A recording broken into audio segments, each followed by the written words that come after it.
Hello, everybody. My name is Matthew. Hope you all had a good survey today and were able to help out the community. To start with why it's important to understand the historical context surrounding biblical text, it's mainly because of how many different time periods and years span within biblical texts and how starkly different the histories and happenings at those times differ. The Bible was not written all at once. It's a collection of writings that all have their own or separate or sometimes connected histories that are important to understand. In Genesis, we start with the beginning of time and man on earth, and through the Old Testament, we move through thousands of years leading to the New Testament when Jesus is born.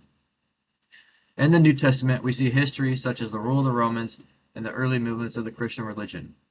Understanding historical context surrounding what we are reading within the Bible helps in a much deeper way. By knowing the historical context of events, we can help to understand why certain events lead to the way they did. An example of this could be the crucifixion of Jesus. Knowing the history and within that the Romans cultures, we can see why events led to the way they did in a deeper meaning. Without historical context, it can be very difficult to understand the meaning in the Bible, as it would be much more difficult to look deeper into it without knowing why certain events are happening. Historical context and cultural context go hand in hand a majority of the time. As history and time frame changes, likely so will the culture surrounding it. Cultural contexts are superbly important to understand because the Bible itself is comprised of many, many different cultures and ideals.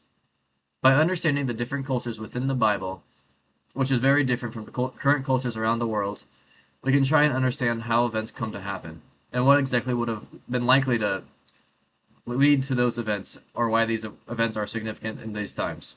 Whereas in our world today, they might not seem as significant. A really good example of this is in the New Testament in John 13 during the Last Supper. As Jesus begins to realize that his time in our world was closing, he washes the disciples' feet. In our culture today, this might seem as a bit odd, but we know exactly why Jesus did this.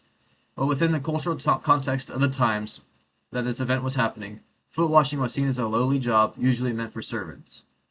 So the disciples would have reacted very strongly to this, and we can see that they do in John 13:8, as Peter says, "No, you shall never wash my feet," as he says to Jesus. Without knowing the cultural context of the feet washing, it could be easy to pass off as a leader showing compassion to those who follow him. But with the context of seeing feet washing as lowly, we can understand that Jesus was teaching humility to the disciples that follow him. It's entirely possible to read through the Bible without any of the context surrounding it, whether it be historical or cultural, and just get the bare minimum. But if you really want to go and get everything and try for a deeper understanding of all the happenings within the Bible, I believe you cannot just read it without the context and get a full and true understanding of what you just read. If you don't understand or appreciate the word of the Bible, it'll be very difficult to get anything out of it. And that just goes for about most things in our world. If you never try and understand or appreciate anything you're doing, then it'll be very difficult to get anything out of your life that you can truly get something special out of. Thank you very much for listening. Have a great day.